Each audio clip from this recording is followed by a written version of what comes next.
au-delà des contraintes que représente le RGPD, il y a des bénéfices pour les entreprises. D'abord, il y en a un qui est immense, c'est celui de la confiance. C'est-à-dire que pour qu'un système économique fonctionne, il faut créer de la confiance. Et créer de la confiance sur la donnée à une échelle de 500 millions de personnes, c'est, je pense, un bénéfice qu'on ne verra pas immédiatement, mais qui sera relativement important. Alors moi, je pense même que le règlement européen, le règlement général de protection des données peut aider justement les organismes à faire leur transition numérique. Parce que de fait, elles vont devoir changer leur organisation. Une organisation en silo va devenir obligatoirement une organisation horizontale avec le règlement, ne serait-ce que parce que ça définit une nouvelle gouvernance des données. Donc justement, je pense que c'est une opportunité fantastique pour les entreprises. Ça va les aider justement à se transformer, à devenir plateforme, puisqu'on sait que toutes les organisations ont vocation à devenir plateforme, grâce au RGPD. Finalement, au travers d'une gouvernance de la donnée qui part de l'usager, c'est de casser les silos de nos entreprises.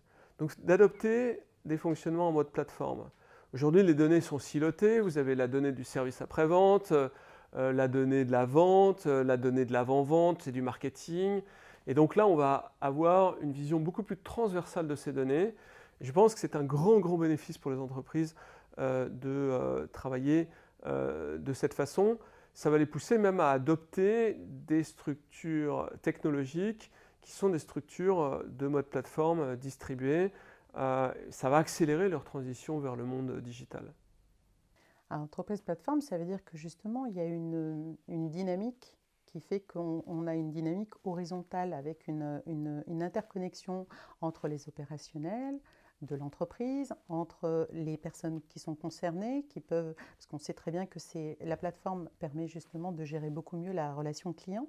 Et donc, il y a une interactivité entre les clients et l'entreprise qui est beaucoup mieux, qui est beaucoup plus efficiente avec une plateforme. D'où l'intérêt justement d'être en conformité, parce que s'il y a protection des données, eh ben les clients iront d'autant plus sur cette plateforme s'ils savent que leurs données sont protégées et sont surtout mieux traitées.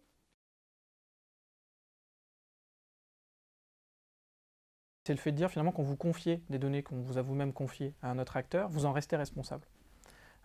Des acteurs ont été sanctionnés, notamment en 2014 Orange sur ce cadre-là, c'est-à-dire que c'était une fuite de données à caractère personnel qui n'est pas directement liée à une action d'Orange, mais plutôt par un sous-traitant, mais pour autant le régulateur a considéré qu'Orange était responsable. Donc ça vient être considérablement renforcé, et ça veut dire que notamment dans le choix des acteurs avec lesquels on va travailler, qui vont proposer soit des solutions innovantes, soit simplement proposer des services, par exemple d'hébergement ou d'exploitation informatique, on va faire le choix finalement d'avoir des acteurs qui sont en tout cas garants d'une bonne protection des données. C'est ce qu'avait fait notamment Orange suite à cette affaire dans le cadre d'une norme qui s'appelle l'ISO 27000 et avait demandé finalement à l'ensemble de ses sous-traitants d'être certifiés vis-à-vis de cette norme. C'est une norme liée à la cybersécurité. On peut tout à fait imaginer que dans les années à venir, dans le cadre des relations en B2B, de nombreux acteurs soient obligés d'être certifiés vis-à-vis d'une norme de protection des données à caractère personnel. Donc c'est déjà un impact assez fort finalement dans les évolutions de réglementation et donc ça peut venir renforcer finalement certains acteurs ou en déstabiliser d'autres. Est-ce qu'elles peuvent répondre ou non à un appel d'offres si elles ne sont pas en conformité? Ben oui, mais alors elles en prennent le risque tout simplement. Et puis c'est même pas ça, c'est même pas qu'elles en prennent le risque, c'est qu'en fait aucun organisme ne voudra porter une co-responsabilité ou une responsabilité conjointe, on le verra peut-être en cas justement de traitement commun, si justement elles ne sont pas en conformité. Donc en fait elles s'excluent naturellement de l'écosystème économique en n'étant pas en conformité avec le règlement. C'est un concept qui va avoir un impact très très fort, puisque de nombreuses données, c'est-à-dire les données qui ont été communiquées par la personne concernée, mais également des données qui sont produites par la personne concernée au travers de l'utilisation du service. Donc si on parle de Google, c'est les recherches. Si on parle d'un acteur dans le retail, ça va plutôt être par exemple les tickets de caisse, sont finalement portabilisables, c'est-à-dire qu'elles peuvent être communiquées à un autre acteur. Ce qui veut dire aujourd'hui que quand vous êtes un acteur et que vous voulez valoriser de la donnée, jusqu'à présent, vous étiez contraint d'utiliser que les données de vos clients actuels. Et quand vous aviez un nouveau client, il fallait attendre des semaines, des mois, voire des années avant d'avoir un volume de données qui vous permettait de bien le comprendre. Mais demain, ça va changer complètement. Puisque finalement, on va être capable de dire à un client, si vous venez chez moi, vous pouvez aussi venir avec toutes vos données et je vais tout de suite pouvoir adapter le service à votre propre besoin et vous proposer un service qui va être finalement intéressant pour vous. Donc, en quelque sorte, l'avantage compétitif qu'ont eu des sociétés telles que Google, telles que Amazon, telles qu'Apple ces dernières années en ayant beaucoup plus de données que les autres sur les personnes concernées, va pouvoir être battu en brèche dans les prochaines années puisque des concurrents qui se montraient sur ce créneau-là, mais potentiellement en protégeant mieux la vie privée, pourraient tout de même récupérer ces données-là pour proposer le même type de service, mais avec des conditions finalement de protection de la vie privée plus acceptables en tout cas. Moi, je pense que sur le long terme, le règlement européen va permettre effectivement d'inventer des services numériques à l'européenne basés sur le consentement des utilisateurs. Je vois beaucoup de startups dans nos écosystèmes qui cherchent tous à faire le nouveau Facebook, le nouveau Amazon. Ce n'est pas sur ces modèles-là qu'on peut se démarquer. On part de très loin pour les rattraper. Par contre, quand on voit des nouveaux droits comme la portabilité des données, qui vont permettre concrètement de demander de récupérer l'ensemble des données que j'ai laissées auprès des opérateurs, qu'ils soient européens ou américains d'ailleurs, et que je vais pouvoir ensuite, via des solutions innovantes, les partager à des startups qui vont me rendre des services qui me concernent moi sur la base de mes données partagées avec mon consentement. Là, on voit bien qu'en termes d'expérience utilisateur, rien ne pourra rivaliser avec ça, que ce soit dans le domaine de la santé, dans le domaine de la ville intelligente, dans le domaine de l'habitat connecté. Voilà, j'ai retenu du journalisme, parlez-moi de moi, il n'y a que ça qui m'intéresse. Quand on parle de données, quand on parle à quelqu'un de service, il faut fonder ces services sur ces données les plus intimes.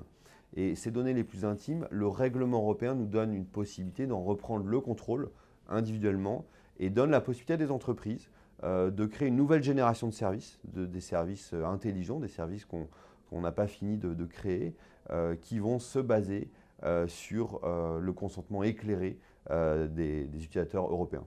Donc dans ce mouvement de transition, le RGPD pousse les entreprises à passer en mode plateforme.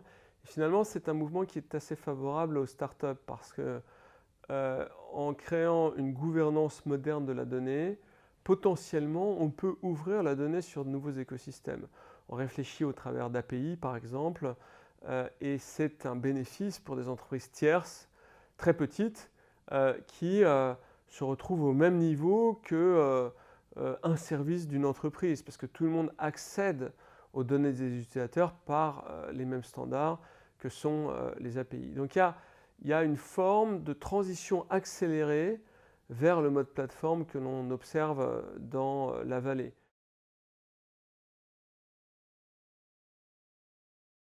Est-ce que finalement cette capacité à se différencier aura du sens pour les consommateurs ? C'est un élément sur lequel on attend encore de voir. Aujourd'hui, tout le monde utilise Google.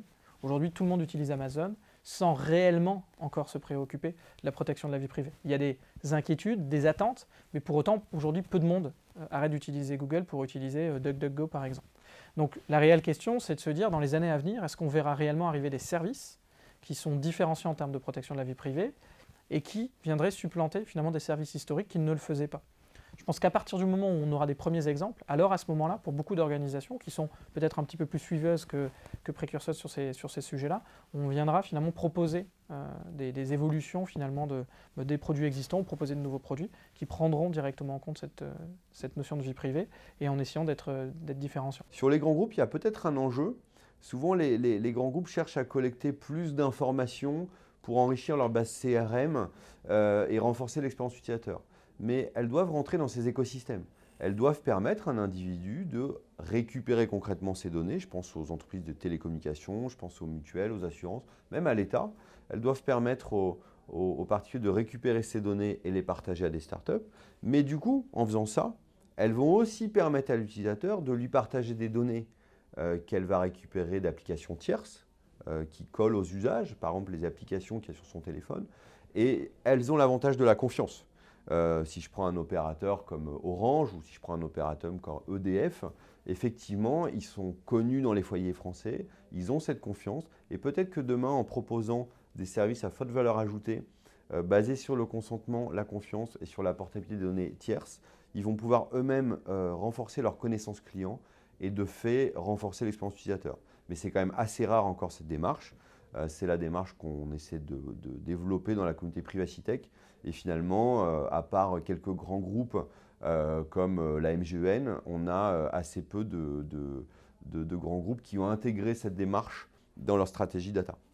Je pense qu'aujourd'hui, on est encore dans du très opérationnel vis-à-vis des aspects stratégiques dont on est en train de parler, c'est-à-dire comment voir l'évolution finalement des business models et de la relation à des concurrents sur un marché vis-à-vis de ce type de réglementation et ce type d'attente, tout simplement parce que le règlement est encore très jeune et qu'aujourd'hui, énormément d'énergie est déployée simplement pour se mettre en conformité, en tout cas avoir un premier niveau de conformité.